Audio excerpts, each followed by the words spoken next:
दोस्तों, आज से हम एक मार्शल आर्ट्स रीजन नॉवेल की कहानी शुरू कर रहे हैं। पहला चैप्टर, और यही से असली सफर शुरू होता है।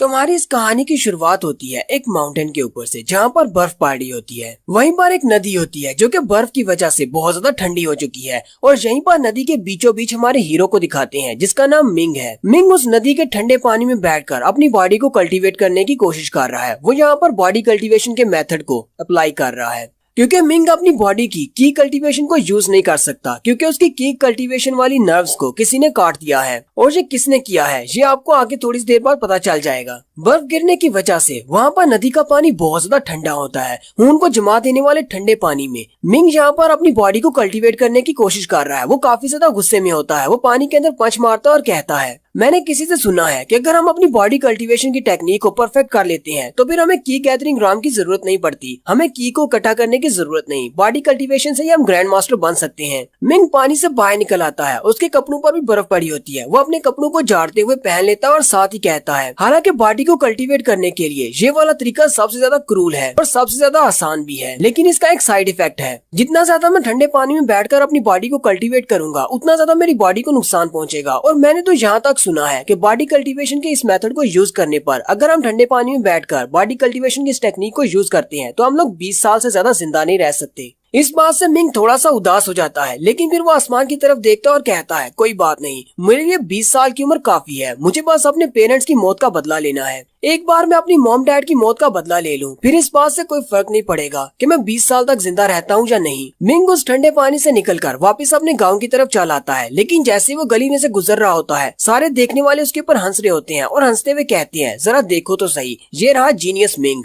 लगता है ये फिर से माउंटेन के ऊपर ठंडे पानी में बैठा अपनी बॉडी को कल्टीवेट कर रहा होगा। पता नहीं इस लड़के को समझ क्यों नहीं आती। ये एक लूजर है और लूजर को लूजर ही रहना चाहिए। चुपचाप बस बैठो, खाना खाओ और सो जाओ। तुम्हें ये सारी हार्ड ट्रेनिंग करने की क्या जरूरत है। मिंग उन सभी की बातों को इग्नोर कर देता है और आगे चला जाता है, और साथ ही वो हमें बताता है कि वो कौन है और आए ये सारे लोग उसके बारे में इस तरह क्यों बातें कर रहे हैं। मिंग कहता है, मेरा नाम मिंग जी है और मैं जी क्लैन में पैदा हुआ। मेरा जी क्लैन इस पूरे एरिया का सबसे बड़ा क्लैन है। शुरुआत में मेरी जिंदगी बहुत ज्यादा अच्छी थी जब मेरे पेरेंट्स जिंदा थे, लेकिन जब मैं 10 साल की उम्र का हुआ तब मेरे पेरेंट्स ने मैपल लीफ सिटी के किसी एक बड़े आदमी से पंगा ले लिया, जिसकी वजह से उस बंदे ने मेरे दोनों पेरेंट्स को, मेरे मॉम और डैड को मार डाला। उन दोनों के मरने के बाद मैंने ये फैसला किया कि मुझे अपनी कल्टीवेशन को बहुत ज्यादा बढ़ाना है। मैंने बहुत ही मेहनत की, बहुत ज्यादा हार्ड वर्क किया ताकि मैं अपनी कल्टीवेशन को बढ़ा सकूं, ताकि उनकी मौत का बदला ले सकूं। मिंग कहता है, उस वक्त जब मैंने कल्टीवेशन को स्टार्ट किया था तब मेरी कल्टीवेशन काफी ज्यादा हाई हो चुकी थी और मैं वाकई में एक जीनियस था। सभी लोग मुझे जीनियस मिंग कहते थे। आज से तकरीबन 6 महीने पहले तक इस पूरे गांव में, हालांकि मेरे अपने जी क्लैन में भी ऐसा कोई भी वॉरियर नहीं था जो कि मेरे लेवल का हो, यानी मेरी कल्टीवेशन उन सबसे ज्यादा हाई थी, मेरे बाकी के कजन से भी ज्यादा हाई। इसी वजह से तो सारे लोग मुझे जीनियस मिंग कहते थे। मिंग के 2 कजन है, एक का नाम जेन जिंग है और दूसरे का नाम जेन जियांग है। जेन जिंग बड़ा है। जेन जियांग जेन जिंग से कहता है, अगर इसी तरह चलता रहा तो मुझे लगता है कि सिर्फ एक ही महीने में मिंग तुमसे आगे निकल जाएगा। उसकी कल्टीवेशन तुमसे बहुत ज्यादा हाई होती जा रही है। अगर तुमने आज इसको यहाँ पर नहीं रोका तो कल को ये तुम्हारे लिए बहुत बड़ा मसला बन जाएगा। जेन जिंग आगे से हंसना शुरू कर देता है और कहता है, तुम्हें क्या लगता है कि ये मेरे लिए मसला बन सकता है। और साथ ही नेक्स्ट सीन में दिखाते हैं मिंग बाहर दरख्त के नीचे आराम से लेटा होता है और इसी बारे में सोच रहा होता है कि मैं अपनी मॉम डैड की मौत का बदला कैसे लूंगा। मेरी कल्टीवेशन बहुत ज्यादा वीक है, मैं अभी इतना ज्यादा स्ट्रॉन्ग नहीं हुआ, पता नहीं कब मैं इतना स्ट्रॉन्ग हूँगा। वहीं पर लेटे लेटे घास के दरमियान उसकी नजर एक फूल पर पड़ती है। वो एक स्पेशल फूल होता है। उस फूल का नाम रेड ड्रैगन ग्रास होता है। मिंग जल्दी से भागता हुआ उसके पास आ जाता है और उसे जमीन से उखाड़ लेता है और कहता है, ये वाला पौधा तो बहुत ज्यादा अच्छा है। मिंग उसे लेकर बहुत ज्यादा खुश हो जाता है और कहता है, अगर मैं इसे सन पाउडर के साथ यूज करता हूँ तो मेरी पावर बहुत ज्यादा बढ़ जाएगी। मिंग काफी ज्यादा खुश होता है और उस फूल को अपने हाथ में पकड़कर वापस अपने घर की तरफ चल पड़ता है और कहता है, चलो वापस चलकर इससे मेडिसिन बनाता हूँ। लेकिन वो वहीं पर रुक जाता है क्योंकि उसके सामने जाओ जिंग होता है। जाओ जिंग अपने कुछ लोगों के साथ वहाँ पर आया होता है। जाओ जिंग उसे कहता है, तुम यहाँ पर क्या कर रहे हो और तुम इतनी जल्दी में कहाँ पर जा रहे हो। तुम्हारा बड़ा भाई यहाँ पर तुमसे मिलने के लिए आया है और तुम यहाँ से भाग रहे हो। मिंग जल्दी से अपने रेड ड्रैगन फूल को पीछे की तरफ छुपा लेता है और उसे कहता है, ब्रदर जीजिंग, तुम यहाँ पर क्या करने के लिए आए हो। जेंग जिन उसे कहता है, मैंने सुना है कि आजकल इस पूरे गांव में सिर्फ तुम्हारे ही चर्चे हैं। बहुत सारे लोग ये भी बातें कर रहे हैं कि सिर्फ 6 महीने के टाइम में तुम मुझे रिप्लेस कर दोगे, तुम तो मुझसे भी बड़े वॉरियर बन जाओगे क्योंकि तुम्हारी कल्टीवेशन दिन ब दिन हाई होती जा रही है। तो अब तो तुम ये भी कहोगे कि मुझे तुम्हारे रास्ते में नहीं आना चाहिए क्योंकि फ्यूचर में तुम एक बहुत बड़े स्टार बनने वाले हो। मिंग उसे कहता है, बड़े भाई ऐसी कोई बात नहीं है, मैं तुम्हारे साथ कभी भी कम्पीट नहीं करना चाहता, मैं तो बस अपनी स्ट्रेंथ को बढ़ा रहा हूँ ताकि अपने मॉम डैड की मौत का बदला ले सकूं। ज़ेंग जिन उठकर खड़ा हो जाता है और कहता है, चलो फिर ठीक है, मैं तुम्हारी हेल्प कर देता हूँ ताकि फ्यूचर में तुम कभी भी मुझसे कम्पीट न कर पाओ। मिंग उसकी बात सुनकर बहुत ज्यादा हैरान हो जाता है और कहता है, ये तुम क्या करने वाले हो? और साथ ही ज़ेंग जिन अपने लोगों से कहता है, जल्दी से आगे बढ़ो और इस लड़के को इतना मारो कि इसकी सारी नर्व्स को काट दो ताकि ये फ्यूचर में कभी भी अपनी बॉडी को कल्टीवेट न कर सके। और फिर वो सारे लोग आगे बढ़ते हैं और यहीं पर दिखाते हैं कि उसके ऊपर कोई अटैक करता है जिसकी वजह से मिंग की सारी मेरिडियंस कट जाती हैं। अब मिंग फ्यूचर में कभी भी अपनी बॉडी में की को कल्टीवेट नहीं कर पाएगा। और यहीं पर हमारी स्टोरी फिर से प्रेजेंट में आ जाती है। मिंग कहता है, ज़ेंग जी तुम बहुत ज्यादा बुरे हो, तुमने मेरी मेरिडियंस को काट दिया ताकि मैं कभी भी की को कल्टीवेट न कर सकूं, और साथ ही तुमने मेरे रेड ड्रैगन फ्लावर को भी चोरी कर लिया। सिर्फ तुम्हारी वजह से अब मुझे इस तरह के बॉडी कल्टीवेशन मेथड्स को यूज करना पड़ रहा है ताकि मैं अपनी स्ट्रेंथ को बढ़ा सकूं। मिंग काफी ज्यादा गुस्सा हो जाता है और कहता है, ज़ेंग जिन मैं इस बात को कभी भी नहीं भूलूंगा, मैं तुमसे भी इस बात का बदला लूंगा। नेक्स्ट सीन जी मैंशन का दिखाया जाता है। जी मैंशन तो काफी ज्यादा बड़ा होता है लेकिन हमारा हीरो मिंग जी मैंशन में नहीं रहता। जी मैंशन के साथ में एक छोटा सा कॉटेज होता है, वहाँ पर हमारा हीरो रहता है और यहीं पर इसके सेकंड कजन की एंट्री होती है जो कि एक नौकर के साथ आता है और ये नौकर ज़ेंग जिन का है। वो नौकर आते ही दरवाजे के ऊपर किक मारता है और दरवाजा खोल देता है और वो दोनों अंदर आ जाते हैं, जबकि मिंग भी घर के अंदर ही बैठा होता है। उन दोनों को यहाँ पर देखकर काफी ज्यादा हैरान हो जाता है। ज़ेंग जियांग उसे कहता है, हेलो मेरे लिटिल ब्रदर, या फिर मैं तुम्हें जीनियस मिंग कहूँ। तुम्हारी बॉडी और तुम्हारे कपड़ों को देखकर तो लगता है जैसे तुम फिर से उस ठंडे पानी में बैठकर अपनी बॉडी को कल्टीवेट कर रहे थे। तुम्हारे लिए तो मुझे बहुत ही बुरा लगता है। जियांग हंसते हुए उससे कहता है, तुम्हें अपने बारे में पता होना चाहिए, तुम्हें ये सब कुछ पता होना चाहिए कि कचरा हमेशा कचरा ही रहता है, कभी भी वो टॉप पर नहीं आ सकता। जैसे एक जूता जो कि हमेशा पाँव में रहता है, उसे कभी सर पे नहीं रखा जाता। जियांग के साथ उसका जो नौकर होता है वो भी काफी बड़ा कमीना होता है। उसने अपने हाथ में एक बाउल पकड़ा होता है जिसके अंदर एक मछली रखी होती है और वो बहुत ही बासी और सड़ी सी मछली होती है। यानी कि वो लोग अपना खाना खाने के बाद जो भी बचा हुआ खाना होता है वो सारा उस बाउल के अंदर रखकर उसके पास ले आते हैं। जियांग उसे कहता है, तुम्हारे खाने का वक्त हो गया, कचरे के लिए कचरा लेकर आए हैं, जल्दी से इसे खा लो। नौकर उसे कहता है, चलो जल्दी से इसे खा लो, मुझे बाद में बर्तन भी धोने हैं। उस नौकर का नाम सैनर हु होता है। मिंग उसे कहता है, सैनर क्या ये तुम्हारा आइडिया था कि मुझे बचे कुचे खाने और इस तरह के बासी खाने देने का? सैनर उसे कहता है, तो क्या अगर मेरा आइडिया था तो क्या तुम मुझे मारोगे? मिंग आगे बढ़ता है और उस बाउल को उठा लेता है और साथ ही उसके मुंह पर दे पटक मारता है क्योंकि उस बाउल के अंदर मछली रखी हुई थी। मछली के बहुत सारे कांटे उस बेचारे के चेहरे में धंस जाते हैं और वो चिल्लाना शुरू कर देता है। इस बात से सैनर काफी ज्यादा गुस्से में होता है और वो अपनी पाम टेक्निक को यूज करते हुए मिंग पर अटैक करने लगता है, लेकिन मिंग जल्दी से साइड पर हो जाता है और साथ ही अपना घुटना उसके अंडों पर मारता है जिससे उसके अंडे फूट जाते हैं। मिंग गुस्से के साथ उससे कहता है, दोबारा अगर कभी तुम इस तरह का बचा कुचा खाना मेरे लिए लेकर आए तो फिर मैं तुम्हें नहीं छोड़ूंगा, इस बात में तुम्हें छोड़ देता हूँ। जियांग चिल्लाते हुए मिंग से कहता है, तुम्हारी हिम्मत कैसे हुई कि मेरे सामने हमारे नौकर पर तुमने अटैक किया? लगता है कि तुम्हें अपनी जान की बिल्कुल भी फिक्र नहीं है। मिंग उसे कहता है, जियांग अगर तुम्हें ये बात पसंद नहीं आई तो फिर तुम मेरे साथ फाइट कर सकते हो और फिर देखते हैं कि कौन किसको मारता है। मिंग की ये वाली बात सुनने के बाद वो सोचने लग जाता है और कहता है, जब से इस कमीने के पेरेंट्स मरे हैं तब से इसने कभी भी गिव अप नहीं किया, ये हमेशा अपनी बॉडी को कल्टीवेट करता रहता है, यहाँ तक कि बड़े भाई जिंग ने इसकी मेरिडियंस को ब्लॉक कर दिया है। अब ये कभी भी अपनी की को कल्टीवेट नहीं कर पाएगा, लेकिन फिर भी ये हमेशा उस ठंडे पानी में बैठकर अपनी बॉडी को कल्टीवेट करता रहता है। इसे लगता है कि ये अपने आप को स्ट्रॉन्ग बना सकता है। यहाँ पर इसके हाथों से थोड़ी सी बेइज्जती करवा लेना अच्छा है, बजाय इसके साथ कि इसके साथ फाइट की जाए। मुझे नहीं पता कि इसकी बॉडी कितनी ज्यादा स्ट्रॉन्ग हो चुकी है, कहीं ये मुझे मार ही न डाले। जियांग मिंग से कहता है, तुम बस यहीं पर इंतजार करो, तुम्हें पता है ना ये किसका नौकर है, ये जिंग का नौकर है, वो तुमसे इस बात का बदला जरूर लेगा। और साथ ही जियांग सैनर से कहता है, सैनर चलो यहाँ से चलते हैं और जाकर जिंग को बताते हैं। उनके चले जाने के बाद मिंग और भी ज्यादा गुस्सा हो जाता है और कहता है, इस जिंग को तो मैं कभी भी नहीं छोड़ूंगा, उसने मेरी रेड ड्रैगन ग्रास को चोरी किया, मेरी मेरिडियंस को ब्लॉक कर दिया ताकि मैं कभी भी अपनी की को कल्टीवेट न कर सकूं। नेक्स्ट सीन कुछ देर के बाद का होता है। मिंग को बहुत ज्यादा भूख लगती है, उसके पेट से आवाज आ रही होती है। वो आगे बढ़ता है और अपने बर्तन के अंदर चल के चेक करता है कि वहाँ पर चावल पड़े हुए हैं या नहीं, लेकिन उसके पास सारे चावल खत्म हो चुके होते हैं। मिंग कहता है, मेरे पास तो सारे चावल खत्म हो गए, लगता है कि मुझे फिर से गाँव में जाकर चावल खरीद कर लाने पड़ेंगे। मिंग अपना बैग उठाकर गाँव की तरफ निकल पड़ता है, लेकिन जैसे ही वो बाहर की तरफ जा रहा होता है वहीं पर एक सूखे हुए दरख्त के नीचे एक भिखारी बैठा होता है। वो भिखारी उसे देखकर हंसना शुरू कर देता है और कहता है, ओए लड़के क्या तुम स्ट्रॉन्ग बनना चाहते हो? मिंग उसकी बात सुनकर रुक जाता है और कहता है, क्या तुम मुझसे बात कर रहे हो? वो भिखारी उसे कहता है, हाँ मैं तुम्ही से बात कर रहा हूँ, यहाँ पर तुम्हारे अलावा और कौन है? मुझे तुम्हारी बॉडी से बहुत ज्यादा नफरत महसूस हो रही है, जैसे कि तुम किसी से बदला लेना चाहते हो। मैं तुम्हें इतना ज्यादा स्ट्रॉन्ग बना सकता हूँ कि तुम किसी से भी बदला ले सकते हो। मिंग उसकी बात सुनने के बाद हंसना शुरू कर देता है और कहता है, अगर तुम वाकई में ऐसा कर सकते हो तो तुम यहाँ पर भीख क्यों मांग रहे हो? जाओ और जाकर अपने लिए कुछ कर लो। और भिखारी आगे से हंसना शुरू कर देता है और कहता है, बच्चे तुझे समझ नहीं आ रही, ये मेरी हॉबी है, मुझे भीख मांगने का शौक है। लेकिन तुम्हारे जैसे नौजवान लड़के जिसके मेरिडियंस को किसी ने काट दिया हुआ है, जो कि अपनी की को गैदर नहीं कर सकता,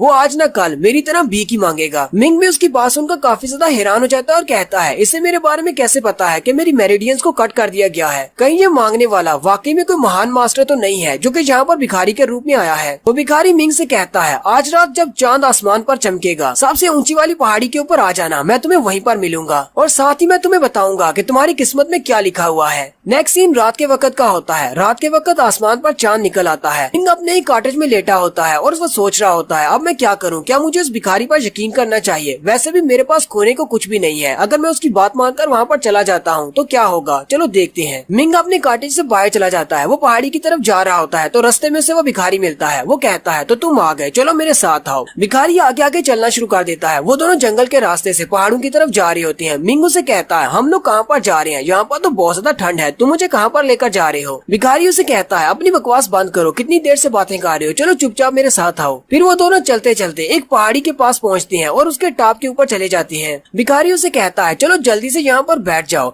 मिंग वहाँ पर जाकर बैठ जाता है। भिखारी उसे कहता है, मुझे पता चला है कि तुम्हारी मेरिडियंस को कट करने से पहले तुम्हारी बॉडी में बहुत ज्यादा कल्टीवेशन थी। मिंग उसे कहता है, अच्छा ठीक है, तुमने कहा था कि तुम मेरी किस्मत का हाल भी बताने वाले हो, चलो मुझे जल्दी से बताओ कि मेरी किस्मत में क्या लिखा है। भिखारी आगे से हंसना शुरू कर देता है और कहता है, तुम्हारी किस्मत में बहुत कुछ लिखा हुआ है। तुम्हारी किस्मत में लिखा है कि तुम्हारी ये वाली जो बॉडी है ये इस पूरी दुनिया पर राज करेगी। और साथ ही वो अपने हाथों पर अपनी की पावर को रिलीज करते हुए उसके माथे की तरफ अपने हाथों को करता है और उसके ऊपर एक स्पेल कास्ट कर देता है। जैसे वो मिंग के ऊपर एक स्पेल कास्ट करता है, मिंग की बॉडी वहीं पर हैंग हो जाती है, यानी कि वो अपनी बॉडी को मूव नहीं कर पाता। मिंग भी काफी ज्यादा घबरा जाता है और कहता है, ये तुम क्या कर रहे हो? मैं अपनी बॉडी को मूव नहीं कर पा रहा। वो बूढ़ा भिखारी आगे से और भी ज्यादा हंसना शुरू कर देता है। असल में ये बूढ़ा भिखारी एक बहुत बड़ा फ्रॉडिया है। भिखारी हंसते हुए मिंग से कहता है, अब जबकि तुम्हारी बॉडी मेरी होने वाली है तो चलो फिर ठीक है, मैं तुम्हें अपने बारे में बता देता हूँ, इस बात से कौन सा फर्क पड़ने वाला है, वैसे भी तुम यहाँ पर मरने वाले हो। भिखारी उसे कहता है, पहले मैं एक जनरल हुआ करता था रोजफिंच कंट्री का, लेकिन बहुत सारे बुरे लोगों के चलते उन सब लोगों ने मेरी फैमिली को मार डाला, मैं सिर्फ अकेला ही बचा। मैं उन सारे लोगों के हाथों से वहाँ से तो बचकर आ गया। मैं काफी अरसा तक इधर उधर भटकता रहा। फिर एक दिन अचानक मुझे एक स्क्रॉल मिला जिसके अंदर एक एंशिएंट टेक्निक लिखी हुई थी जिससे मैं अपनी बॉडी को रीइंकारनेट कर सकता हूँ, वो भी किसी की बॉडी में भी। मैंने उस टेक्निक को यूज करते हुए हीवनली अर्थ के एक इनर डिसाइपल की बॉडी ले ली और 30 साल तक मैं उसी की बॉडी में रहा। 30 साल के इस अरसा में मैं हीवनली अर्थ मार्शल आर्ट अकेडमी का मैनेजमेंट का हेड बन गया। लेकिन मेरे लिए इतना सब कुछ काफी नहीं था। मैंने हीवनली अर्थ मार्शल आर्ट्स अकेडमी के बहुत सारे राज और बहुत सारी टेक्निक्स को चोरी कर लिया।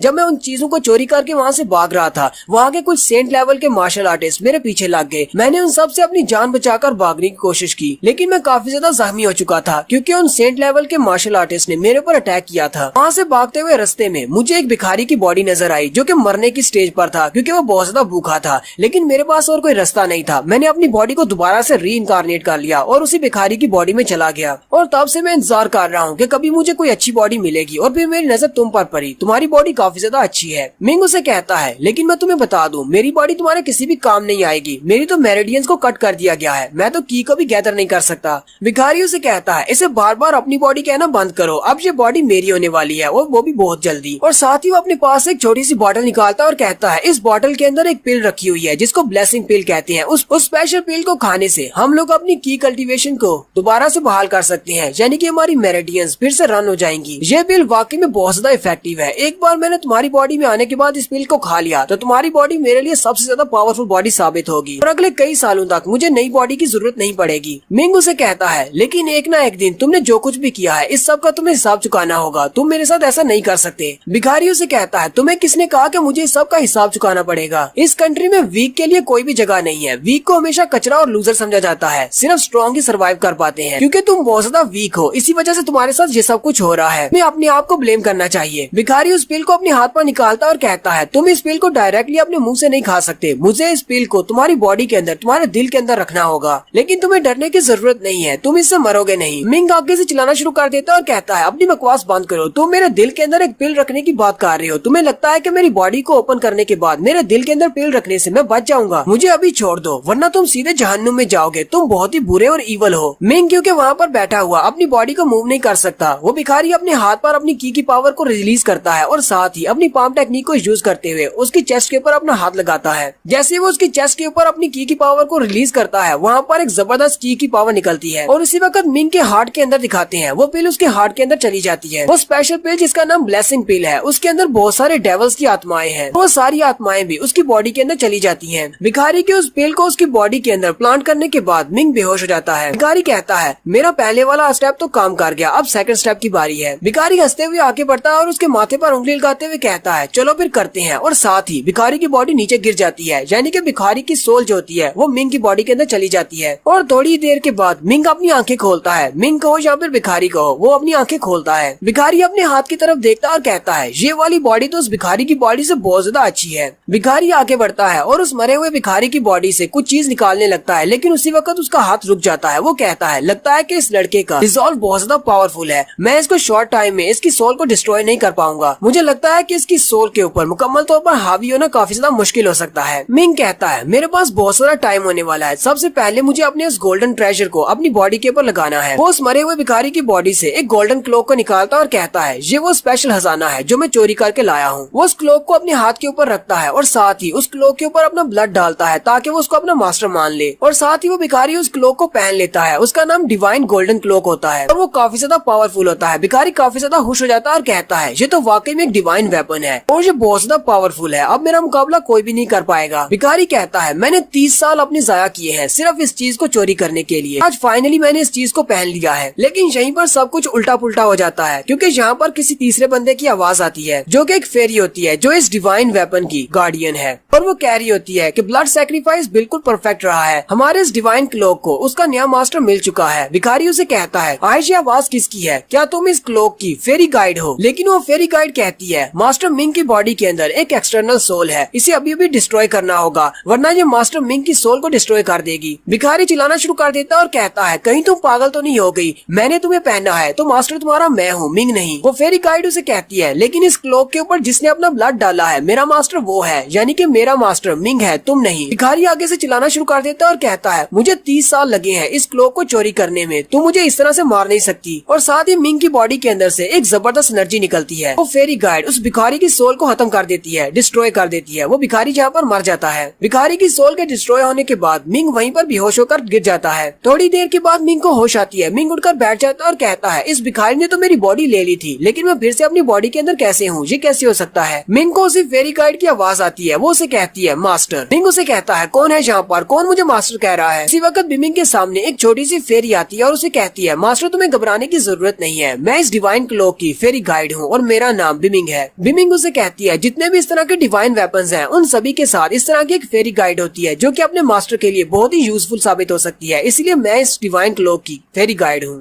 मिंग उससे पूछता है बिमिंग क्या तुम्हें पता है कि वो बुरा आदमी कहाँ पर चला गया जिसने मेरी बॉडी ले ली थी? बिमिंग उसे कहती है उसकी सोल को तो मैंने डिस्ट्रॉय कर दिया, हालांकि उसने इस डिवाइन क्लोक को आपकी बॉडी के साथ अटैच किया था, लेकिन उसे ये नहीं पता था कि इसके अंदर एक स्पिरिट हो सकती है जो कि उसकी बॉडी को भी डिस्ट्रॉय कर सकती है। मिंग अपने उस डिवाइन क्लोक को देखकर काफी ज्यादा खुश होता है और कहता है अब मेरे हाथ में एक ह्यूमनली ट्रेजर लग गया है, क्या मैं इसे वाकई में रख सकता हूँ, क्या मैं इसका मास्टर हूँ? बिमिंग उसे इस गोल्डन क्लोक के बारे में बताती है कि इस गोल्डन क्लोक को हमारे पैट्रियार्च ने बनाया है जिसको स्काई रोमर भी कहते हैं और वो बहुत ज्यादा पावरफुल है, और इस क्लोक को वक्त की शुरुआत से पहले बनाया गया था जब इंसानों को भी बनाया भी नहीं गया था। जब वो इस क्लोक को बना रहा था तो उसने मार्शल आर्ट्स के डीएटी यानी मार्शल आर्ट्स के गॉड की कोर को इसमें यूज किया था, और इसके अलावा उसने इस क्लोक को बनाने में बहुत कुछ डाला था। ये सब कुछ डाल लेने के बाद वो 3 बड़ी दुनियाओं में गया जहाँ से उसने 49 किस्म के अलग अलग सब्सटेंसेस को ढूंढा, और वो सारी चीजें ही डिवाइन वेपन्स थे, उन सब को भी उसने इस क्लोक के अंदर शामिल कर दिया। उसे इस क्लोक को बनाने में पूरे 3000 साल का अरसा लगा। मिंग उसकी बातें सुनकर काफी ज्यादा हैरान होता है और कहता है तो इसका मतलब ये डिवाइन वेपन काफी ज्यादा स्पेशल है और ये फ्यूचर में मेरे बहुत ज्यादा काम आ सकता है। बिमिंग उसे कहती है हाँ मास्टर, ये आपके बहुत ज्यादा काम आएगा क्योंकि ये एक डिवाइन वेपन है और जिसके पास भी ये होगा वो फ्यूचर में बहुत कुछ हासिल करेगा, क्योंकि इसके अंदर विस्प ऑफ डेस्टिनी है और मार्शल आर्ट्स के गॉड का कोर भी शामिल किया गया है। और इसके अलावा अभी थोड़ी देर पहले उस बैगर ने तुम्हें एक ब्लेसिंग पिल खिलाई थी जिसकी वजह से तुम अपनी की गैदरिंग को दोबारा से स्टार्ट कर सकते हो, और मैं तो तुम्हारे साथ हूँ ही, मैं तुम्हें हमेशा गाइड करूंगी और तुम्हें प्रोटेक्ट भी करूंगी और इसके बाद तुम बहुत ज्यादा पावरफुल बन जाओगे। मिंग काफी ज्यादा खुश हो जाता है और कहता है, मुझे तो लगा था कि मैं इस भिखारी के हाथों से मरने वाला हूँ और मेरी बॉडी वो भिखारी ले लेगा,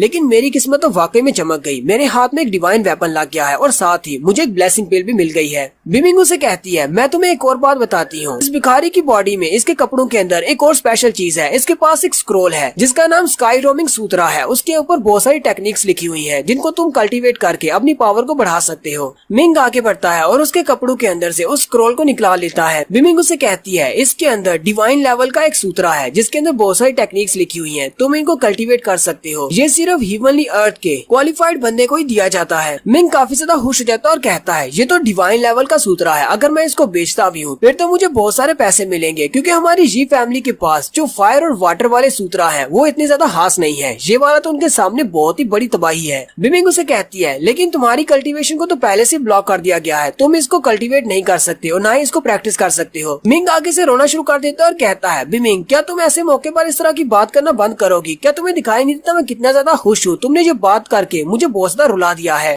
बिमिंग उसे कहती है, मैं सिर्फ एक स्पिरिट गाइड हूँ, मेरे अंदर कोई भी इमोशन या फीलिंग नहीं है, इसलिए मुझे कुछ भी महसूस नहीं होता। मिंग कहता है, अगर मैं इसको यूज नहीं कर सकता, मैं इसको प्रैक्टिस नहीं कर सकता, चलो फिर ठीक है, मैं इसको बाजार में जाकर बेच देता हूँ, इससे मुझे बहुत सारे पैसे मिलेंगे, क्योंकि मेरे पास खाने को कुछ भी नहीं है। बिमिंग उसे कहती है, मास्टर लेकिन तुम इसको यूज कर सकते हो, क्योंकि मैं अपनी पावर्स को यूज करते हुए हमारी कटी हुई मेरिडियंस को फिर से ठीक कर सकती हूँ। तुम की को गैदर कर सकते हो और साथ ही ठंडे पानी में बैठने की वजह से तुम्हारी बॉडी को जितना भी नुकसान पहुँचा है मैं उस सबको भी हील कर सकती हूँ। बिमिंग गुस्सा हो जाता है और चिल्लाकर उसे कहता है, ये सारी बातें तुम मुझे पहले नहीं बता सकती थी, तुम्हारी वजह से मुझे कितना ज्यादा रोना पड़ा, और ऊपर से बार बार मुझे मास्टर कहना बंद करो। क्या तुम मुझे मेरे नाम से नहीं बुला सकती, तुम मुझे मिंग कहा करो। बिमिंग उसे कहती है, मैं तो सिर्फ एक फेरी गाइड हूँ, मेरे अंदर कोई भी फीलिंग्स नहीं है, मुझे नहीं पता कि लोगों को उसके नाम से कैसे पुकारते हैं। मिंग उसे कहता है, मैं तुम्हें जो भी कहूंगा तुम आगे से यही बहाना बनाओगी, चलो फिर ठीक है, जो मर्जी करती रहो। मिंग उसे कहता है, चलो छोड़ो ये सारी बातें, जल्दी से मेरी मेरिडियंस को फिक्स कर दो ताकि मैं की को गैदर कर सकूं। अब मुझे बताओ मुझे क्या करना है। बिमिंग उसे कहती है, यहाँ पर नीचे लेट जाओ। मिंग वहीं पर जमीन के ऊपर लेट जाता है। बिमिंग उसे कहती है, तुम बस रिलैक्स करो, बाकी का सारा काम मेरा है, और साथ ही वो उसके माथे के ऊपर आकर बैठ जाती है। मिंग चिल्लाना शुरू कर देता है और कहता है, क्या तुम अपनी तशरीफ को मेरे चेहरे के ऊपर से हटाओगी? बिमिंग उसे कहती है, लेकिन क्यों? मिंग उसे कहता है, कोई भी ऐसा नहीं चाहता कि कोई दूसरा अपनी तशरीफ को उठाकर उसके चेहरे पर रख दे। बिमिंग उसे कहती है, मैं तो सिर्फ एक फेरी गाइड हूँ, मुझे नहीं पता, मेरे अंदर कोई भी फीलिंग्स नहीं है, मुझे कुछ भी महसूस नहीं होता, तो मैं यहाँ पर बैठ सकती हूँ। मिंग हार मान लेता है और कहता है, चलो फिर ठीक है, जहाँ मर्जी बैठ जाओ। फिर वो उसके माथे के ऊपर अपने दोनों हाथ रखती है और अपनी पावर्स को रिलीज करती है, और साथ ही मिंग के हार्ट की तरफ दिखाते हैं। उसके हार्ट के अंदर जो पिल होती है वो डिसॉल्व होना स्टार्ट हो जाती है, और उसके हार्ट के अंदर उस पिल की वजह से जितने भी डेविल्स की आत्माएं हैं वो सारी भी दिखाई जाती हैं, जो कि पहले उसके दिल को ब्लॉक करके खड़ी थी, अब वो सारी साइड पर हो जाती हैं, जिसकी वजह से उसकी पावर्स रिलीज हो जाती हैं। मिंग कहता है, मुझे फाइनली फिर से महसूस हो रहा है जैसे कि मेरी मेरिडियंस फिर से ठीक हो चुकी हैं, मेरी बॉडी के अंदर की कल्टीवेट हो रही है। की कल्टीवेशन दोबारा मिलने के बाद मिंग कहता है, फादर मदर अब मैं कोई कचरा नहीं रहा, मेरे पास मेरी पावर फिर से वापस आ गई है। अब दोनों की आत्माओं को शांति दिलाने के लिए मैं उन लोगों को जरूर मार डालूंगा जिन लोगों ने तुम लोगों को मारा था। मैं एक एक करके उन सब से बदला लूंगा जिसने भी मेरे पेरेंट्स को मारा है या जो लोग भी मेरे पेरेंट्स की मौत में शामिल थे। और यहीं पर हमारी रिवेंज सीकर की एपिसोड 1 का एंड होता है। एक्सप्लेनेशन कैसी लगी ये कमेंट करके आपने जरूर बताना है। चैनल को सब्सक्राइब कर दे, वीडियो को लाइक और शेयर कर दे। शुक्रिया। हेलो गाइस, कैसे हैं आप सब लोग? रिवेंज सीकर की एपिसोड 02 के साथ हाजिर हूँ। अगर अभी तक किसी ने मेरे चैनल को सब्सक्राइब नहीं किया हुआ तो चैनल को सब्सक्राइब कर दे, वीडियो को लाइक और शेयर कर दे। शुक्रिया। तो लास्ट एपिसोड के एंड पे हमने देखा था, चले मैं इसको रहने देता हूँ, मेरे चैनल पे एपिसोड अवेलेबल है, आप पहली एपिसोड वहाँ पर जाकर देख सकते हैं। सेकंड एपिसोड की शुरुआत में मिंग वापस आ जाता है। सारी रात माउंटेन के ऊपर गुजारने के बाद मिंग जब सुबह के वक्त अपने घर वापस आता है, वो दरवाजा खोलने के बाद अपनी कॉटेज की तरफ जाने लगता है। वहीं पर सामने उसका बड़ा कजन जिंग खड़ा होता है। जिंग उसे कहता है, मैंने सुना है कि तुम रोजाना ही ठंडे पानी में कल्टीवेट करने के लिए जाते हो, तुम्हें ये बात अच्छी तरह से पता है कि वहाँ पर जाकर अपनी बॉडी को कल्टीवेट करने की वजह से तुम्हारी बॉडी को बहुत ज्यादा नुकसान पहुँचता है, फिर भी तुम वहाँ पर क्यों जाते हो? कहीं ऐसा तो नहीं कि हमारे गांव में जो मार्शल आर्ट्स का टूर्नामेंट होने वाला है, तुम उसमें हिस्सा लेने के बाद रेड सन सेक्टर के डिसाइपल बनना चाहते हो, या फिर तुम मुझसे बदला लेना चाहते हो, इसलिए तुम वहाँ पर रोजाना जाते हो और अपने आप को कल्टीवेट करते हो? मिंग उसे कहता है, तुम्हें इस सब के बारे में परेशान होने की क्या जरूरत है? अब जबकि तुम्हें पहले से ही पता है कि मैं वहाँ पर ठंडे पानी में बैठकर कल्टीवेट करता हूँ, मैं 20 साल से ज्यादा उम्र तक जिंदा नहीं रहूंगा। जिंग भी आगे से हंसना शुरू कर देता है और कहता है, ये बात तो तुमने बिल्कुल ठीक कही, तुम 20 साल से ज्यादा जिंदा नहीं रहोगे, क्योंकि क्योंकि तुम्हारी मेरिडियंस को तो मैंने ब्लॉक कर दिया था। अब तुम बिल्कुल एक डिसेबल पर्सन हो। अगर तुम अपनी कल्टीवेशन को यूज नहीं कर सकते तो तुम सिर्फ एक कचरा हो। अपनी बॉडी को कल्टीवेट करने के अलावा तुम्हारे पास और कोई रास्ता ही नहीं है। लेकिन जिंग उसके सामने आकर खड़ा हो जाता है और कहता है तुम एक कचरा हो, फिर भी तुमने मेरे नौकर के सामने अपनी पावर दिखाने की कोशिश की है। तुम्हें क्या लगता है कि तुम मेरे नौकर के साथ भी बदतमीजी करने के लायक हो? अब इस सब के लिए तुम्हें एक सबक तो सिखाना पड़ेगा। और साथ ही वो बड़ी स्पीड के साथ आगे बढ़ता है और अपनी पाम टेक्निक को यूज करते हुए मिंग के ऊपर अटैक करता है, जिसकी वजह से मिंग पीछे दीवार के साथ जाकर गिरता है और बहुत ज्यादा जख्मी हो जाता है। उसके मुंह से ब्लड निकलना शुरू हो जाता है। जिंग उसे कहता है कमीने लड़के, अब मेरी बात जरा गौर से सुनो। हालांकि तुम मेरे कजन हो, लेकिन तुम्हारे माँ बाप ने हमारे कबीले के ऊपर बहुत बड़ा दाग लगाया था। इसी वजह से उन दोनों को अपनी जान से हाथ धोना पड़ा और तुम भी उन्हीं के कदम पर चल रहे हो। तुम्हारी हिम्मत कैसे हुई मेरे नौकर पर हाथ उठाने की? अगर दोबारा कभी जिंदगी में तुमने मेरे नौकर पर हाथ उठाया तो मैं तुम्हारे हाथ तोड़ दूंगा। और मैं तुम्हें एक और बात बताने वाला हूँ, बहुत ही जल्दी लेडी हानियो यहाँ पर आने वाली है। लेडी हानियो तो तुम्हें याद ही होंगी, अंकल वू की बेटी। हालांकि हानियो के साथ बचपन में ही तुम्हारी एंगेजमेंट तय कर दी गई थी, लेकिन अब जबकि तुम सिर्फ कचरे के अलावा कुछ भी नहीं हो, तुम्हारी इस एंगेजमेंट का कोई भी मोल नहीं रहा, इसलिए उसे तंग मत करना। मिंग उसे कहता है मेरा उस लड़की के साथ कोई भी ताल्लुक नहीं है, मैं उसे नहीं जानता। जिंग उसकी बात सुनने के बाद हंसना शुरू कर देता और कहता है चलो शुक्र है, कम से कम तुम्हारे अंदर थोड़ी सी अकल तो बाकी है। अगर तुम ये बात कहते कि वो लड़की तुम्हारे साथ एंगेज है और तुम उसके साथ शादी करना चाहती हो तो मैं तुम्हें बता दूं, लेडी हानियो पहले ही रेड सन सेक्टर की एक आउटर डिसाइपल बन चुकी है और वो बहुत ज्यादा पावरफुल और बहुत ज्यादा स्ट्रॉन्ग लड़की है। तुम्हारे जैसे कचरे को तो वो देखना भी पसंद नहीं करेगी। मैंने अपने फादर से कहा है कि मास्टर वू के पास शादी के कुछ गिफ्ट्स भेजे जाएं। मैं तुम्हारे लिए उस लड़की से शादी करूंगा जो तुम्हारी बीवी बनने वाली थी, अब वो बीवी मेरी बनेगी। और साथ ही जिंग हंसता हुआ वहाँ से चला जाता है, जबकि मिंग काफी ज्यादा गुस्से में होता है और कहता है मैं तुम्हें इस बार एक बहुत बड़ा सरप्राइज देने वाला हूँ, तुम मुझे बहुत ज्यादा वीक समझ रहे हो। मिंग उसी वक्त बिमिंग से पूछता है बिमिंग क्या तुम्हारे पास ऐसा कोई शॉर्ट तरीका है जिसकी मदद से मैं जिंग से बहुत ज्यादा अच्छा बन जाऊँ और वो भी सिर्फ शॉर्ट टाइम में? बिमिंग उसे कहती है हाँ एक तरीका तो है, लेकिन मुझे नहीं लगता कि तुम उस तरीके को अपना पाओगे, वो बहुत ज्यादा पावरफुल और बहुत ज्यादा डेंजरस है। मिंग उसे कहता है तुम्हें ये बात अच्छी तरह से पता है कि मैं आइसी वाटर के अंदर बैठकर अपनी बॉडी को कल्टीवेट करता रहा हूँ, उससे ज्यादा खतरनाक और कौन सा तरीका हो सकता है? चलो जल्दी से मुझे बताओ वो कौन सा तरीका है? बिमिंग उसे कहती है वो भिखारी जो कि तुम्हारी बॉडी को तुमसे छीनना चाहता था, उसने एक बहुत ही स्पेशल टेक्निक को चोरी किया था जिसको फ्लैश फुटवर्क टेक्निक कहा जाता है। उसने उसी टेक्निक को यूज करते हुए बहुत सारे मास्टर से अपनी जान बचाई थी, क्योंकि उसकी टेक्निक इतनी ज्यादा स्ट्रॉन्ग थी कि वो एक फ्लैश की तरह आंखों के सामने से भाग जाता था। उस फुटवर्क टेक्निक का नाम हीवन स्ट्राइकिंग फुटवर्क है। अगर तुम उसको सीख लेते हो तो तुम्हारी स्पीड इतनी ज्यादा हो जाएगी कि कोई भी तुम्हें पकड़ नहीं पाएगा। ये जिंग तो तुम्हारे सामने कुछ भी नहीं, लेकिन इसको प्रैक्टिस करने के लिए सबसे पहले तो तुम्हें अपनी की कल्टीवेशन की बेस को बनाना होगा, क्योंकि मेरिडियंस के कट होने की वजह से तुम्हारी बॉडी के अंदर जरा भी की नहीं बची। और अपनी बॉडी के अंदर की को कल्टीवेट करने के लिए तुम्हें 49 दिनों के लिए भूखे प्यासे रहना होगा। मिंग उसकी बात सुनने के बाद अपने ही कमरे में कल्टीवेट करने के स्टेज में बैठ जाता है और वो भी भूखा प्यासा, वो कुछ भी नहीं खाता, हालांकि उसके पेट के अंदर से आवाजें निकल रही होती हैं। बिमिंग उससे कहती है अगर तुम भूख की वजह से मरना नहीं चाहते तो तुम्हारी बॉडी के अंदर ब्लेसिंग पिल की वजह से जितनी भी डेविल्स की आत्माएं हैं उन सभी की एनर्जी को कंज्यूम करो, इससे तुम जिंदा रहोगे। मिंग उसे कहता है ठीक है मुझे तुम्हारी समझ आ गई। फिर आहिस्ता आहिस्ता करते हुए 49 डेज गुजर जाते हैं। बिमिंग कहती है आज पूरे 49 दिन हो चुके हैं, लेकिन ये अभी तक जागा क्यों नहीं? बिमिंग सोच रही होती है कहीं ऐसा तो नहीं कि इसकी बॉडी के अंदर जितने भी इवल लॉर्ड्स हैं उन सभी ने इसकी पावर को कंज्यूम कर लिया है। लेकिन साथ ही वो उसके पेट की तरफ देखती है और काफी ज्यादा हैरान हो जाती है, क्योंकि उसके पेट के अंदर एक लाइट चमक रही होती है, यानी कि उसने अपनी की गैदरिंग को स्टार्ट कर लिया है। दोबारा से वो की गैदरिंग रॉम में जा सकता है। मिंग अपनी आंखें खोलता है और अपने पेट पे हाथ रखते हुए कहता है उन सारे इवल लॉर्ड्स की एनर्जी बहुत ज्यादा अच्छी थी, मुझे बहुत ज्यादा मजा आया। मिंग उसे कहती है आपको बहुत बहुत बधाई हो, आपने इसके फर्स्ट स्टेप को कंप्लीट कर लिया है। अब जबकि आप अपनी की गैदरिंग स्टेज की फर्स्ट लेवल पर आ चुके हैं तो अब हम लोग अपनी प्रैक्टिस कर सकते हैं। हीवन स्ट्राइकिंग फुटवर्क के सबसे पहले स्टेप जिसका नाम फ्लैश स्टेप है उसको कब प्रैक्टिस करना है? मिंग उसे कहता है रुकने की क्या जरूरत है, अभी स्टार्ट करते हैं। नेक्स्ट सीन 3 दिन के बाद का होता है। मिंग अपने कोर्ट यार्ड में अपनी प्रैक्टिस कर रहा होता है। प्रैक्टिस करने के बाद वो काफी ज्यादा थक चुका होता है, लेकिन अभी तक वो अपने फर्स्ट स्टेप फ्लैश स्टेप को नहीं सीख पाया। मिंग कहता है इसका फर्स्ट स्टेप सीखना तो बहुत ज्यादा मुश्किल है, मेरी तो बहुत ज्यादा मेहनत लग गई। उसी वक्त जियांग वहाँ पर आता है और दरवाजे को किक मारते हुए दरवाजे को ही तोड़ देता है। उसी के साथ लेडी हानियो भी होती है। जियांग आते हुए उसका मजाक उड़ाते हुए कहता है तो हमारा जीनियस मिंग यहाँ पर प्रैक्टिस कर रहा है, तो वापस से उस ठंडे पानी में बैठकर कल्टीवेट क्यों नहीं करते? यहाँ पर क्यों आ गए हो? अब क्या तुम्हें मौत से डर लगने लग गया है जो जहाँ पर आ गए हो? जियांग लेडी हानियो से कहता है लेडी हानियो जरा इस कचरे की तरफ गौर से देखो, ये कचरा बिल्कुल बेकार है, तुम्हारे लायक तो बिल्कुल भी नहीं है। इसकी मेरिडियंस को कट कर दिया गया है, लेकिन फिर भी ये मेहनत कर रहा है। ये उस ठंडे पानी में बैठकर अपनी बॉडी को कल्टीवेट करता है। ये 20 साल से ज्यादा जिंदा नहीं रहेगा। लेडी हानियो से कहती है तो तुम मुझे यहाँ पर लेकर क्यों आए हो? मुझे इस कचरा को देखने में कोई भी दिलचस्पी नहीं है, कहीं और चलते हैं। ये तो सिर्फ एक कचरा है, एक लूजर है, मैं इसको देखकर क्या करूंगी, चलो यहाँ से चले।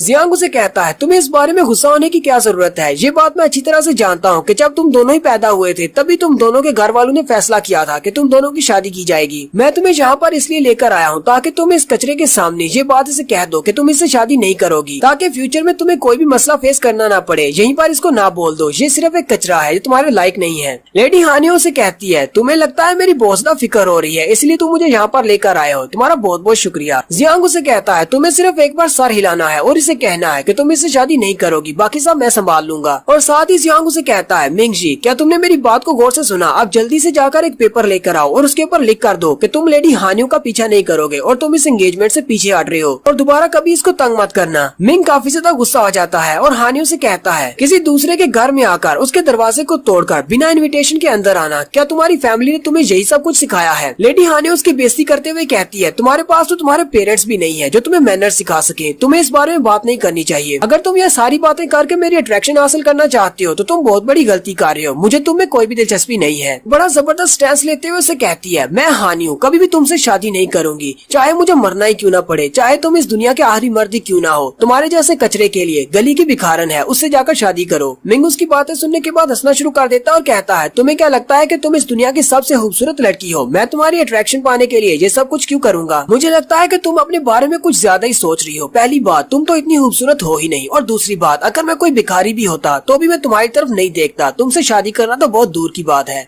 लेडी हानियो को उसकी बात सुनने के बाद बहुत ज्यादा गुस्सा आ जाता है और वो ऊपर की तरफ जंप करते हुए उस पर अटैक करने के लिए आगे बढ़ती है। लेडी हानियो अपनी पाम टेक्निक को यूज करते हुए उसके ऊपर अटैक करती है, लेकिन वो अपने फ्लैश स्टेप को यूज करते हुए साइड पर हो जाता है, यानी उसे डॉज कर लेता है। ये देखकर तो हानियो भी चौंक जाती है, लेकिन साथ ही मिंग उसे जबरदस्त कंधा मारता है जिससे वो पीछे की तरफ गिर जाती है। न सिर्फ वो पीछे की तरफ गिरती है बल्कि पीछे वाली दीवार को भी तोड़ देती है, हालांकि उसने अपने इर्द गिर्द एक शील्ड बनाई होती है जिससे वो अपने आप को प्रोटेक्ट कर लेती है। जियांग भी ये देखकर काफी ज्यादा गुस्सा हो जाता है और मिंग से कहता है मिंग तुम्हारी हिम्मत कैसे हुई लेडी हानियो पर अटैक करने की। लेकिन जैसे ही वो पीछे की तरफ मुड़ता है मिंग बड़ी स्पीड के साथ अपने फ्लैश टैप को यूज करते हुए उसके करीब पहुंच जाता है। मिंग अपने पाँव को यूज करते हुए उसकी टांग के ऊपर अटैक करता है जिसकी वजह से उसकी बेचारे की टांग टूट जाती है। जाओनिंग बेचारे के टांग की हड्डी टूट जाती है जिसकी वजह से वो वहीं पर दर्द से चलाना शुरू कर देता है। जियांग पर अटैक करने के बाद मिंग उससे कहता है लेडी हानियो से कहता है अगर तुम यहाँ पर मेरे सामने अपने सारे कपड़े उतार कर भी खड़ी हो जाओ फिर भी मैं तुम्हारी तरफ नहीं देखूंगा, तुम मेरी नजर में सिर्फ कचरा हो और कुछ भी नहीं। फिर वो जियांग की तरफ देखता और कहता है अब मैं तुम्हारा क्या करूँ, जबकि वो अपनी टांग को पकड़कर चिल्ला रहा होता है कि ये तुमने मेरे साथ अच्छा नहीं किया। मिंग को भी इस बात का अंदाजा होता है। मिंग कहता है अब मुझे एल्डर्स इस बात के लिए कभी भी माफ नहीं करेंगे, मैंने इस लड़के की टांग तोड़ दी है तो वो लोग पहले मुझसे बहुत ज्यादा नफरत करते हैं, मुझे इसके लिए सजा दी जाएगी। मिंग थोड़ी देर सोचने के बाद अपने पाँव को ऊपर की तरफ उठाता है। जाओनिंग उसे कहता है ये तुम क्या करने वाले हो। मिंग जल्दी से अपने पाँव को उसकी टांग के ऊपर मारता है और उसकी बाकी की बची हुई हड्डियों को भी तोड़ देता और कहता है अब जबकि मुझे सजा तो मिलने वाली है और इसकी टांग को थोड़ा सा और तोड़ देते हैं, चलो मेरा बदला तो पूरा हो जाएगा। जियांग बेचारा और भी ज्यादा चिल्लाना शुरू कर देता और कहता है कमीने कहीं के, अब तुम मेरे हाथों से नहीं बचोगे। मिंग उसकी टांग तोड़ने के बाद वहाँ से भाग जाता है। नेक्स्ट सीन में दिखाते हैं जी फैमिली के बहुत सारे लोग मिंग को ढूंढने में लगे हुए हैं क्योंकि उसने जियांग की टांग तो तोड़ा है। वो सारे एक दूसरे से कह रहे होते हैं क्योंकि वो काफी ज्यादा गुस्से में है। वो एक दूसरे से कहते हैं जैसे ही वो लड़का तुम्हें मिले उसकी दोनों टांगे तोड़ देना, उसने हमारे मास्टर जियांग की टांग तोड़ी है। इनमें से एक बंदा उसके कॉटेज के अंदर भी आता है ताकि उसे ढूंढ सके, लेकिन मिंग हालांकि अपने कॉटेज के अंदर ही होता है लेकिन उसे मिलता नहीं क्योंकि वो किसी जगह के नीचे छुपा होता है। मिंग उसे कहती है मास्टर अब तुम क्या करने वाले हो, आगे क्या करेंगे। मिंग उसे कहता है अब हम लोग और कर भी क्या सकते हैं, यहीं पर छुपेंगे जब तक कि रात नहीं हो जाती। बहुत सारे लोग मुझे ढूंढने में लगे हुए हैं, अगर इन्होंने मुझे ढूंढ लिया तो मुझे मार डालेंगे। मिंग कहता है मुझे पहले अपनी पावर को बढ़ाना चाहिए था और उसके बाद जियांग पर अटैक करना चाहिए था, मुझे लगता है कि मैंने बहुत बड़ी गलती कर दी है। मिंग उसे कहती है मास्टर हम लोग यहाँ से भागने के बाद कहाँ पर जाएंगे। मिंग उसे कहता है ना तो मेरे पास कोई पैसे हैं और ना ही मेरे पास कोई फैमिली रिलेटिव्स हैं, हम लोग सिर्फ जंगल में जाकर छुप सकते हैं। जैसे ही रात होगी हम लोग जंगल की तरफ निकल जाएंगे और यहीं पर हमारी एपिसोड 02 का एंड होता है। एक्सप्लेनेशन अच्छी लगी हो तो कमेंट करके जरूर बताइएगा। चैनल को सब्सक्राइब कर दे, वीडियो को लाइक और शेयर कर दे। शुक्रिया। हेलो गाइस, कैसे हैं आप सब लोग। रिवाइंड सीकर की एपिसोड 03 के साथ हाजिर हूँ। अगर अभी तक किसी ने मेरे चैनल को सब्सक्राइब नहीं किया हुआ तो चैनल को सब्सक्राइब कर दे, वीडियो को लाइक और शेयर कर दे। शुक्रिया। तो लास्ट एपिसोड के एंड पे हमने देखा था मिंग जियांग की एक टांग तोड़ देता है और उसकी टांग तोड़ने की वजह से जी फैमिली वाले सारे लोग उसके पीछे लग जाते हैं और वो उसे ढूंढ रहे होते हैं ताकि उसे सजा दी जा सके। जबकि मिंग अपने ही घर में छुपा होता है और वो बिमिंग से कहता है रात के वक्त हम दोनों जंगल की तरफ चले जाएंगे ताकि यहाँ पर हमें कोई पकड़ न ले। तो एपिसोड की शुरुआत में जी फैमिली का सीन दिखाया जाता है जहाँ पर जी फैमिली के सारे एल्डर्स इकट्ठे होते हैं। जी फैमिली के हेड जिसका नाम वैनशेंग जी है और जो मिंग के ग्रैंडफादर है। वैनशेंग उन सब से कहते हैं तुम लोगों को क्या लगता है कि मिंग कहाँ पर जा सकता है, वो कहाँ पर जाकर छुप सकता है। यहीं पर फैमिली हॉल में मिंग के दोनों अंकल भी होते हैं यानी कि जियांग और जिंग के डैड भी। जिंग के डैड पर खड़े हो जाते हैं और अपने डैड से कहते हैं फादर वो तो सिर्फ एक कचरा है, हमें उस कचरे के पीछे नहीं जाना चाहिए। अगर उसने जियांग की टांग तोड़ दी है और वो घर से भाग गया है तो ये तो अच्छा हुआ कि वो घर से अपने आप भाग गया है। जिंग भी कहता है ग्रैंडफादर मेरे डैड बिल्कुल ठीक कह रहे हैं, कभी वो एक जीनियस मिंग हुआ करता था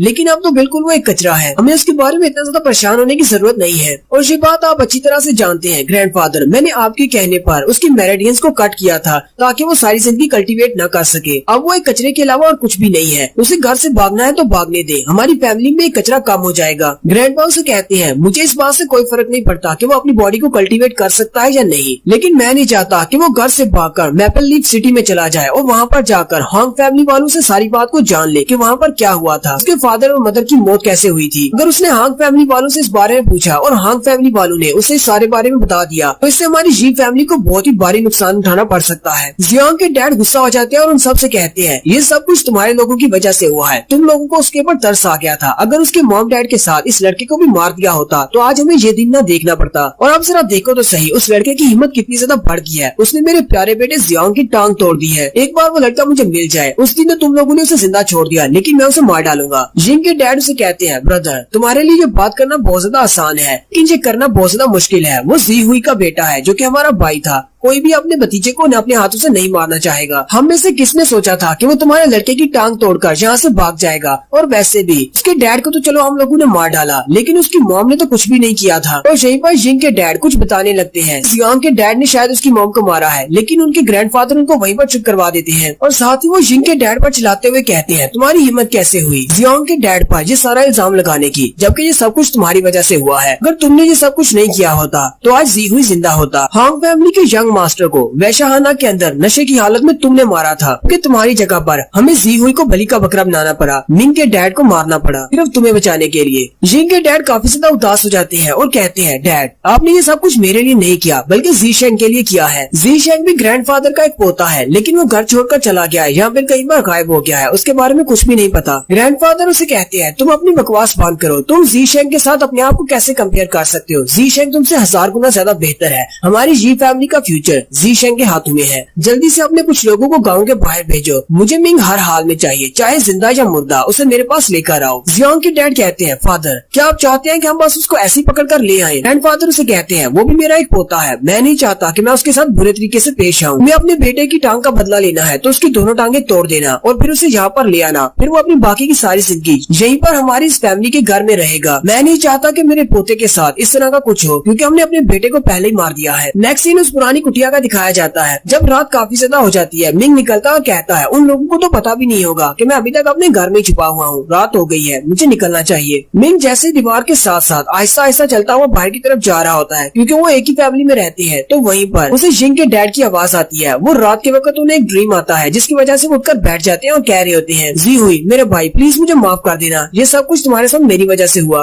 उसकी वाइफ उसे कहती है क्या हुआ, क्या तुमने फिर से कोई बुरा सपना देखा है। मिंग अपने डैड का नाम सुनने के बाद वहीं पर कान लगा लेता है और कहता है ये तो जिंग के डैड और उसकी मॉम है, वो दोनों आपस में बातें कर रहे हैं, उसे मेरे डैड के बारे में कोई बुरे सपने क्यों आ रहे हैं। जिंग की मॉम उसे कहती है तुम्हें परेशान होने की जरूरत नहीं, जी हुई को मरे हुए कई साल गुजर चुके हैं, अब भी तुम्हें उसके बुरे सपने आते हैं, अब तो तुम्हें इस सब को भूल जाना चाहिए। जिंग के डैड कहते हैं मैं भी उसके बारे में याद नहीं करना चाहता, मुझे लगता है कि आज की मीटिंग में हमने उसके बारे में बात की थी, इसी वजह से मुझे उसका बुरा सपना आ रहा है, वो आज भी मुझे सपने में आकर मुझे बहुत ज्यादा हार्ट करता है। जिंग की मॉम उसे कहती है मैं ये बात अच्छी तरह से समझती हूँ तुमने जी हुई को नहीं मारा। हालांकि जी हुई ने अपनी मर्जी से तुम्हारा इल्जाम अपने सर पर लिया था और मास्टर हांग को उसने मारा है, लेकिन जी हुई को तुमने नहीं मारा, हमारे फादर ने मारा था, क्योंकि फादर तुमसे बहुत ज्यादा प्यार करते हैं, जी हुई के मुकाबले में तुमसे ज्यादा प्यार करते थे। इसी वजह से उन्होंने जी हुई को मार डाला तुम्हारी जगह पर। और यही बात दिखाती है कि ग्रैंडफादर मिंग के डैड को मार रहे होते हैं। जिंग के डैड कहते हैं ये सारी गलती जी हुई की अपनी है। जी हुई हमारे सेक्टर को छोड़कर जाना चाहता था, वो हाउटियान सेक्टर को ज्वाइन करना चाहता था ताकि वो एक स्काई कैप्टन बन सके। अगर वो वाकई में ऐसा कर देता तो हमारी जी फैमिली बर्बाद हो जाती और हमारे पास कुछ भी नहीं बचता। हमारे ग्रैंडफादर ने उसको मारकर इस सारी सिचुएशन का फायदा उठाया है। जिंग की माँ मुझसे कहती है तुम्हें इस सब के बारे में ज्यादा सोचने की जरूरत नहीं है। तुम्हें पता है कि वैशाहाना में तुमने बहुत ज्यादा पी रखी थी, इसी वजह से तुमने गुस्से में उस लड़के को इतना ज्यादा मार दिया कि वो लड़का मर गया। तुमने मास्टर हांग को जानबूझकर नहीं मारा, ये तो सिर्फ एक एक्सीडेंट था। अगर जी हुई तुम्हारी जगह पर अपनी बलि नहीं देता तो अब तक तो तुम हांग फैमिली के हेड्स के हाथों मारे गए होते। मिंग उनकी सारी बातें सुन लेता और काफी ज्यादा हैरान होता है। मिंग कहता है तो इसका मतलब मेरे अपने ही दादाजी ने मेरे डैड को मारा है, यानी कि अपने ही बेटे को मार डाला, वो भी अपने दूसरे बेटे की जान बचाने के लिए। मेरे डैड को बलि का बकरा बनाया गया है। उसी वक्त जिंग के डैड को भी कुछ महसूस होता है, जैसे बाहर कोई उनकी बातें सुन रहा है। वो जल्दी से आकर दरवाजा खोलते और कहते हैं कौन है यहाँ पर, लेकिन मिंग वहाँ से भाग जाता है। मिंग भागता हुआ गली के अंदर चला जाता है। अब मिंग काफी ज्यादा गुस्से में है, क्योंकि पिछले कई सालों से वो हांग फैमिली से बदला लेने के फिराक में है कि कब वो मैपल लीफ सिटी जाएगा और हांग फैमिली से बदला लेगा। लेकिन आज उसे पता चल रहा है कि उसके अपने ही दादाजी ने उसके डैड को मारा है। मिंग बिमिंग से कहता है मुझे बहुत ज्यादा स्ट्रॉन्ग बनना है। तुम्हारे पास चाहे कोई सा मेथड हो, कितना ही पावरफुल क्यों ना हो, कितना ही दर्द देने वाला क्यों ना हो,